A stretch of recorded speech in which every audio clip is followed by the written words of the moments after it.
Hello दोस्तों, good morning. स्वागत है बार फिर से आप सभी का एमजेटी एजुकेशन में। दोस्तों आज है 2 अप्रैल। आज की इस वीडियो में हम लोग बात करेंगे 2 अप्रैल 2021 के करंट अफेयर के सभी इंपॉर्टेंट क्वेश्चंस के बारे में। पूरी वीडियो ध्यान से देखिएगा, पूरी वीडियो डिटेल में आपको समझाई गई है। अगर आपको वीडियो पसंद आए तो वीडियो को लाइक और शेयर जरूर कर दीजिएगा। अगर आप चैनल पर पहली बार आए हैं, वीडियो को पहली बार देख रहे हैं, चैनल को सब्सक्राइब कीजिए, बेल आइकन को प्रेस कीजिए, जिससे आने वाली वीडियोज का नोटिफिकेशन आप तक पहुंचता रहे। इस वीडियो की पीडीएफ फाइल और पूरी डिटेल्स के साथ क्विज आपको मिल जाएगी हमारे एप्लीकेशन एमजेटी ऐप पर। गूगल प्ले स्टोर पर जाइए, एमजेटी ऐप डाउनलोड कीजिए, फुल डिटेल क्विज बिल्कुल फ्री में आप लोग सॉल्व कीजिए। इसके साथ ही आपको बहुत सारे स्टडी मटेरियल्स वगैरह मिल जाएंगे। हिंदी का वीडियो कोर्स आया हुआ है दोस्तों, इसमें बहुत ही लाजवाब कंटेंट आपको दिया जा रहा है। बहुत से लोगों ने एनरोल कर लिया है, आप भी जाइए हिंदी का कोर्स परचेज कीजिए। अगर आप किसी ऐसे एग्जाम की तैयारी कर रहे हैं जिसमें हिंदी पूछी जाती है तो आप 100% स्कोर करेंगे। चलिए बात करते हैं लास्ट डे के क्वेश्चन की। लास्ट डे का हमारा पहला क्वेश्चन था, निम्न में से कौन एक महारत्न कंपनी नहीं है? तो दोस्तों BEL, भारत इलेक्ट्रॉनिक्स लिमिटेड, ये महारत्न कंपनी नहीं है। बाकी ये तीनों महारत्न कंपनियां हैं। टोटल 10 महारत्न कंपनी है भारत में। इस पर मैंने आपको वीडियो दी हुई है, आप देख सकते हैं। प्रसिद्ध भारतीय IT कंपनी इन्फोसिस के संस्थापक कौन है? वो है NR नारायण मूर्ति जी। इन दोनों ही क्वेश्चंस के बारे में कल काफी लोगों ने बहुत ही अच्छे से डिटेल में आंसर किया था। आप सभी लोग ऐसे ही डिटेल में आंसर किया करो। चलिए बात करते हैं आज के दिन के पहले क्वेश्चन की। आज का हमारा पहला क्वेश्चन है, हाल ही में उत्कल दिवस या ओडिशा स्थापना दिवस कब मनाया गया? तो प्रत्येक वर्ष 1 अप्रैल को दोस्तों मनाया जाता है उत्कल दिवस या ओडिशा स्थापना दिवस। इस पॉइंट को तो मैं आपको बहुत बार रिवाइज करा चुका हूं। जब जब ओडिशा आता है मैं आपको इसके बारे में जरूर बताता हूं। तो दोस्तों 1 अप्रैल 1936 को ओडिशा का गठन हुआ था, ओडिशा अस्तित्व में आया था। इस वजह से 1 अप्रैल का दिन चुना गया उत्कल दिवस के रूप में। ठीक है, 1 अप्रैल को ये किससे किससे अलग हुआ था? तो दोस्तों ये बंगाल प्रेसिडेंसी से अलग हुआ था। तब बंगाल प्रेसिडेंसी में दोस्तों बिहार हुआ करता था और ओडिशा भी हुआ करता था। उसी टाइम बंगाल, बिहार और उड़ीसा अलग हुए थे। ओडिशा जब अलग हुआ तो सर जॉन हम्बक, कौन? सर जॉन हम्बक, ये राज्य के, ओडिशा राज्य के पहले गवर्नर हुए। क्योंकि आप देख रहे हैं दोस्तों 1936 की बात हो रही है, तब ब्रिटिश शासन हुआ करता था इंडिया में। ओके, अच्छा, उड़ीसा पहले नाम था इसका, बाद में ओडिशा कर दिया गया।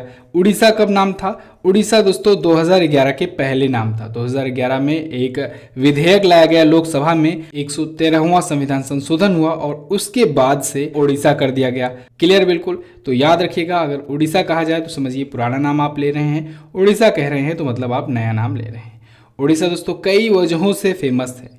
चिल्का झील यहाँ पर है, खारे पानी की सबसे बड़ी झील। डॉक्टर APJ अब्दुल कलाम द्वीप है यहाँ पर, जो पहले व्हीलर द्वीप के नाम से जाना जाता था। Balasore test fire range, Chandipur test fire range यहीं पर है दोस्तों, जहाँ पर DRDO अक्सर मिसाइलों का परीक्षण किया करता है। देखिए ये रहा मैप में उड़ीसा। भुवनेश्वर यहाँ की है राजधानी। अच्छा दोस्तों, उड़ीसा में ही है राउरकेला। राउरकेला में बन रहा है हॉकी स्टेडियम। 2023 में उड़ीसा एक बार फिर से मेजबानी करने जा रहा है हॉकी विश्व कप का, पुरुषों के हॉकी विश्व कप का। तो भारत का सबसे बड़ा हॉकी स्टेडियम राउरकेला में बनाया जा रहा है, उसमें भी मैच होगा। ठीक है, चलिए भुवनेश्वर हुआ यहाँ की राजधानी। नवीन पटनायक जी बीजू जनता दल पार्टी से यहाँ के हैं CM, गवर्नर है प्रोफेसर गणेशी लाल। नंदन कानन वन्यजीव अभ्यारण्य, सिमलीपाल अभ्यारण्य और चंदका हाथी विहार, ये तीनों हैं उड़ीसा में ही। अभी सिमलीपाल अभ्यारण्य दोस्तों चर्चे में था क्योंकि यहाँ पर आग लग गई थी। उड़ीसा हाईकोर्ट के बारे में बात करें तो यहाँ के अभी हाल ही में चीफ जस्टिस बनाए गए हैं S मुरलीधर। कौन बनाए गए? S मुरलीधर को बनाया गया उड़ीसा हाईकोर्ट का चीफ जस्टिस। चलिए, उड़ीसा अपना बॉर्डर किससे किससे शेयर कर रहा है? ये अपना बॉर्डर दोस्तों वेस्ट बंगाल से और झारखंड से शेयर कर रहा है। अभी मैंने आपको बंगाल प्रेसिडेंसी के बारे में बताया, कुछ इस प्रकार से था। ठीक है, यहाँ पर था तो बंगाल प्रेसिडेंसी से ही ये अलग हुआ। देखिए बिहार था पहले, बिहार में ही झारखंड था, तो बिहार इतना था ही, ये तो सन 2000 में अभी झारखंड अलग हुआ। बंगाल भी था, उड़ीसा भी था। तो जब ये बंगाल प्रेसिडेंसी से अलग हुए तो उड़ीसा और बिहार अलग हुए थे। क्लियर? बिल्कुल। चलिए, उड़ीसा अपना बॉर्डर किससे किससे शेयर करता है? वेस्ट बंगाल से, झारखंड से, छत्तीसगढ़ से, आंध्र प्रदेश से। क्लियर? अगला देखते हैं। अगला क्वेश्चन है, किस भारतीय बैंक का जापानी बैंक के साथ $1 बिलियन का ऋण समझौता हुआ?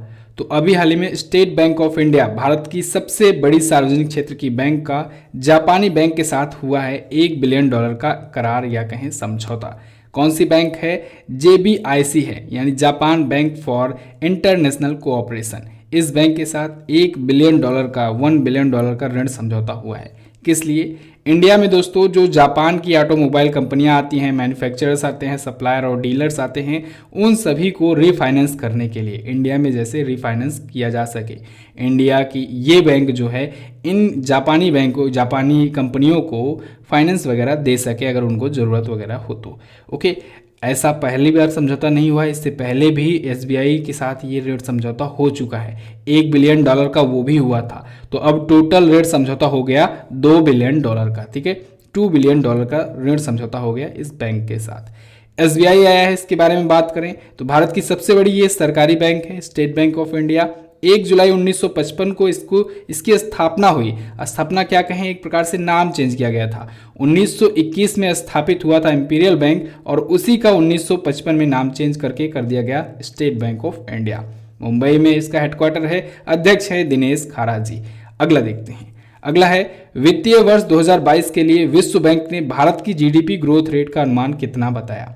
तो वर्ल्ड बैंक ने भी अपना जीडीपी ग्रोथ रेट का अनुमान एक बार फिर से मॉडिफाई किया है और अब बता दिया है 10.1% फाइनेंशियल ईयर 2022 के लिए। ठीक है, वित्तीय वर्ष 2022 के लिए, यानी अगला जो आने वाला है वित्तीय वर्ष उसके लिए 10.1% इन्होंने अभी बताया है। पिछला अनुमान इनका कुछ और था, 5.4% था इससे पहले का अनुमान। अब इन्होंने अपना अनुमान बढ़ा दिया है और इन्होंने ये भी कहा है वर्ल्ड बैंक ने कि 2021 में जो चालू वित्तीय वर्ष है जो चल रहा है, इसमें जो इकोनॉमी होगी वो 8.5% से निगेटिव ग्रोथ होगी, यानी -8.5% रहने वाली है इंडिया की जीडीपी ग्रोथ रेट। ठीक है, संकुचन हो गया। ओके, चलिए, अभी फिच रेटिंग ने भी अपना अनुमान जारी किया था अगले फाइनेंशियल ईयर के लिए। इसने बताया था 12.8%। अभी वर्ल्ड बैंक ने विश्व विकास रिपोर्ट जारी की थी, वर्ल्ड डेवलपमेंट रिपोर्ट जारी की थी। वर्ल्ड बैंक के बारे में बात करें, स्थापना हुई 1944 में, हेडक्वार्टर है वाशिंगटन डीसी में, अमेरिका में, और अध्यक्ष हैं डेविड मलपासी। अगला क्वेश्चन है, हाल ही में किस मंत्रालय ने 3 दिवसीय आयुर्वेद पर्व का आयोजन किया। तो अभी हाल ही में आयुष मंत्रालय ने, किसने, मिनिस्ट्री ऑफ आयुष ने दोस्तों आयुर्वेद पर्व का आयोजन किया है।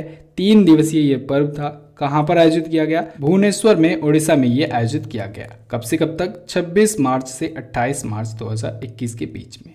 अच्छा, ये आयोजित किया गया था मिनिस्ट्री ऑफ आयुष के साथ विनोबा सेवा प्रतिष्ठान ने मिलकर के। विनोबा सेवा प्रतिष्ठान और मिनिस्ट्री ऑफ आयुष दोनों ने मिल करके इसका आयोजन किया था। तो इसका नाम भी आपको याद रखना है। क्यों, आयुर्वेद के बारे में जागरूकता बढ़ाने के लिए, आयुर्वेद के उपयोग को बढ़ावा देने के लिए। ठीक है, आयुर्वेद को प्रमोट करने के लिए। अच्छा, आयुष जो होता है दोस्तों, इसका फुल फॉर्म भी मैंने आपको बताया है, कई बार बताया है, याद रखिएगा, यहाँ से क्वेश्चन डायरेक्ट पूछे जाते हैं। आयुष में ए का मतलब होता है आयुर्वेद, वाई का मतलब होता है योग, और यू का मतलब होता है यूनानी चिकित्सा, एस का मतलब होता है सिद्धि चिकित्सा, और एच का मतलब होता है होम्योपैथी चिकित्सा।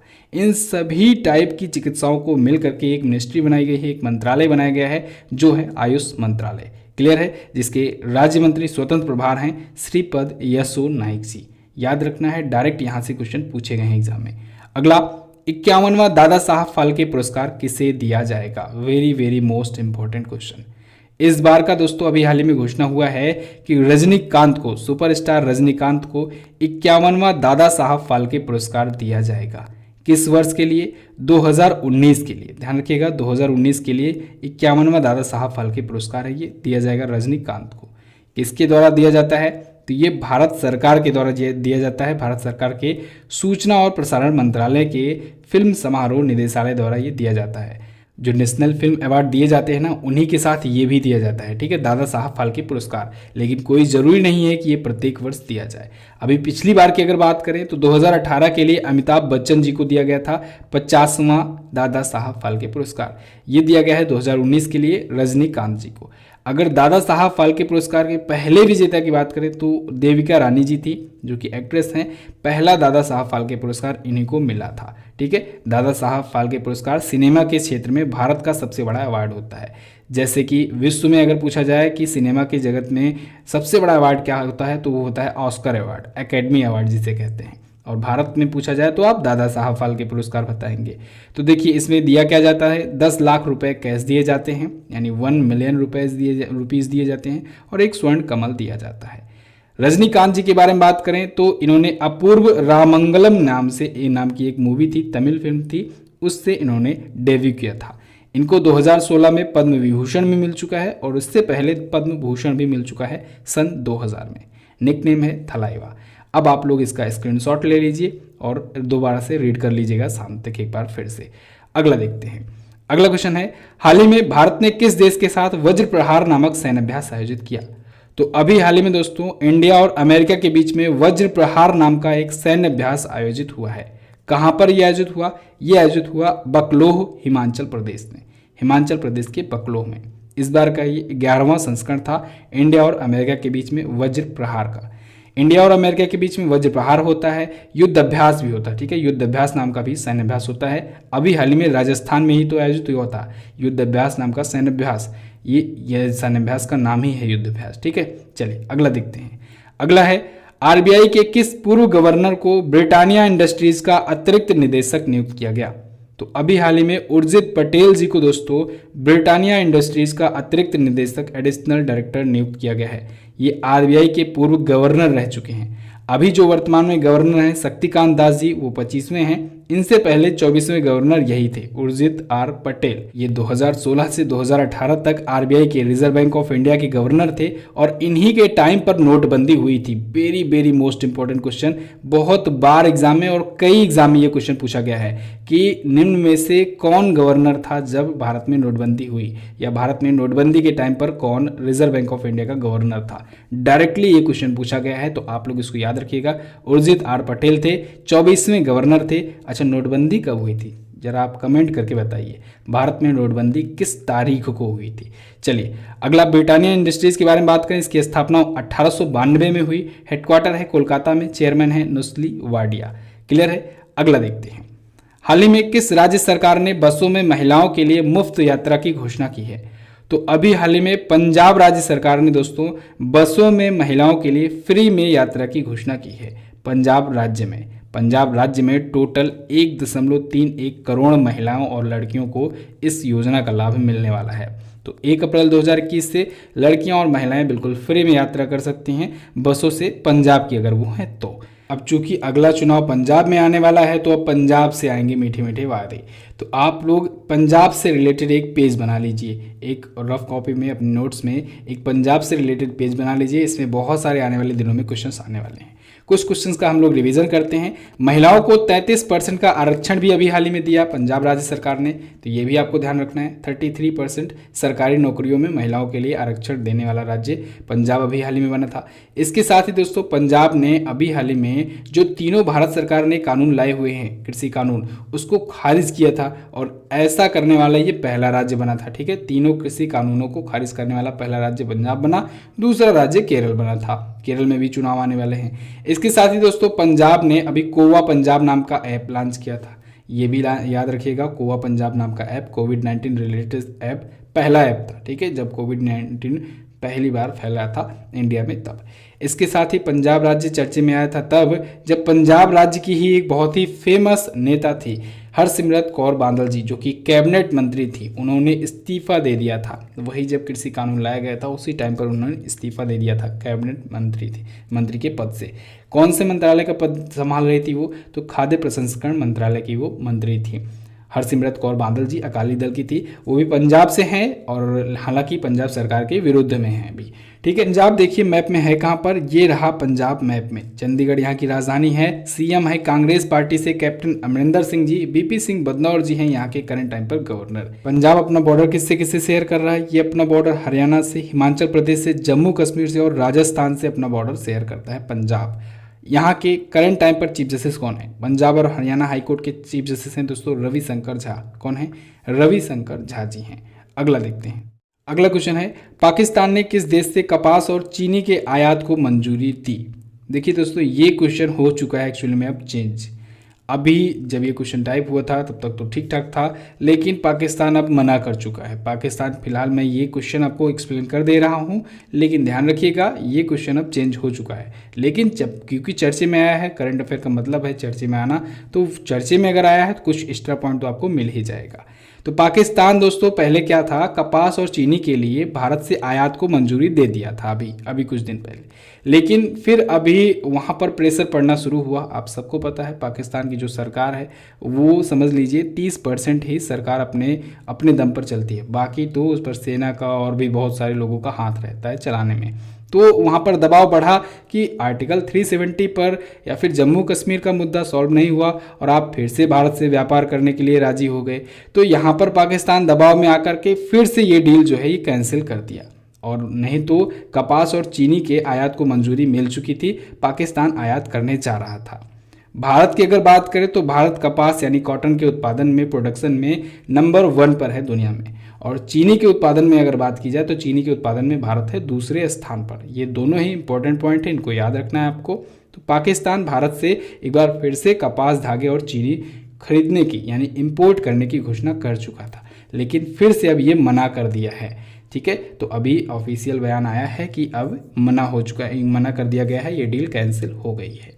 दोनों देशों के बीच में 2016 में व्यापार बंद हो गए थे, 2016 से ही पाकिस्तान के बुरे दिन शुरू ही हो गए हैं। ठीक है, चलिए अगला देखते हैं। मैन बुकर पुरस्कार जीत चुकी किस प्रसिद्ध लेखिका ने नेम्स ऑफ द वीमेन नामक पुस्तक लिखी? तो अभी हाल ही में जीत थाइल ने एक पुस्तक लिखी है, नेम्स ऑफ द वीमेन।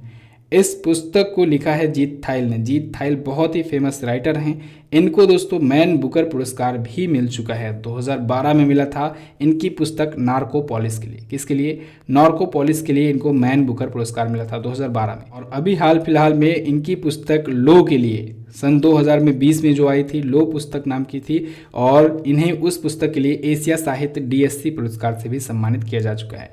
तो आप समझ सकते हैं काफ़ी फेमस ये राइटर हैं जीत थाइल। तो इन्होंने अपनी पुस्तक लॉन्च कर दी है, names of the women.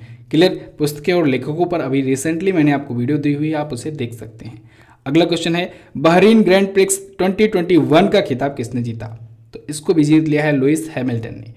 Lewis Hamilton सबसे ज़बरदस्त खिलाड़ी हैं F1 रेस के, फार्मूला 1 रेस के। अभी तक जितने भी फार्मूला 1 रेसेज हुए हैं उनमें सबसे ज़्यादा जीतने का रिकॉर्ड इन्हीं के नाम है। इनकी ये 96वीं जीत थी। ये 96 रेसेज जीत चुके हैं फार्मूला 1 के। ठीक है, और इन्होंने अभी बहरीन ग्रैंड प्रिक्स जीत लिया है, किसको हरा करके? मैक्स वर्स्टैपेन को।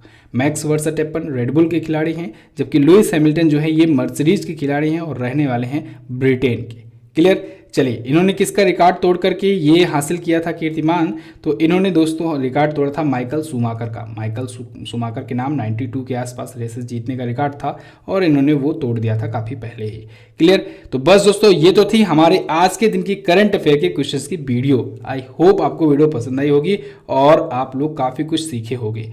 अगर आपको वीडियो पसंद आई है तो शेयर कर दीजिए। आप लोग शेयर नहीं कर रहे हो आजकल, वीडियो को शेयर कर दिया करो, अपने सभी दोस्तों के पास शेयर कर दो और लाइक ज़रूर कर दिया करो। वीडियो अगर पसंद आया करे दिल से तो लाइक कर दिया करो, लाइक करने में क्या जाता है आपका। चलिए बात करते हैं क्वेश्चन ऑफ द डे की। आज का पहला क्वेश्चन है आपके लिए, पहले फिल्म फेयर पुरस्कार में किस फिल्म को सर्वश्रेष्ठ फिल्म का पुरस्कार मिला? अगला, निम्न में से किस पुरस्कार की शुरुआत 1991 से हुई? दोनों क्वेश्चन इंपॉर्टेंट है, दोनों के बारे में ध्यान से देखिएगा, डिटेल में आंसर कीजिएगा। और पहले क्वेश्चन से रिलेटेड तो मैंने आपको कल वीडियो दी हुई है, आप इस वीडियो को देख सकते हैं। और हाँ, सबसे ज़रूरी बात, हिंदी का जो वीडियो कोर्स आया है दोस्तों, बहुत ही ज़बरदस्त रिस्पांस आ रहा है इसका। आप सभी लोग इसको ज्वाइन कर सकते हैं। और अभी आज जो इसकी वीडियो आने वाली है, बहुत ही दमदार, सबसे जानदार वीडियो आने वाली है वर्णमाला की, जो कि सबसे इंपॉर्टेंट टॉपिक है हिंदी का। हिंदी में अगर आपको वर्णमाला आ गया, संधि आ गई और अलंकार आ गया, ये 3 चैप्टर आ गए तो समझ जाइए आप लोग 50% तो हिंदी कवर अप कर ही चुके हो, क्योंकि सबसे ज़्यादा क्वेश्चंस यहीं से बनते हैं। तो आज वर्णमाला की वीडियो आने वाली है, बहुत ही ज़बरदस्त वीडियो है और आपको बहुत ही अच्छे से समझाई जाएगी। ऐसे ही बहुत सारे चैप्टर्स की वीडियो ऑलरेडी आ चुकी है और भी आने वाली है।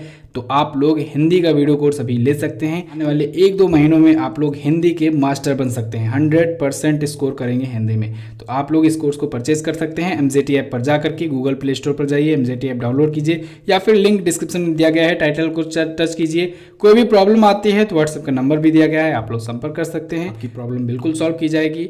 वीडियो को इन तक देखने के लिए दोस्तों बहुत बहुत धन्यवाद। शेयर जरूर कर दीजिएगा, लाइक जरूर कर दीजिएगा, सब्सक्राइब नहीं किया हो तो सब्सक्राइब कर देना। मिलते हैं अगली वीडियो में, तब तक के लिए नमस्कार, जय हिंद, वंदे मातरम।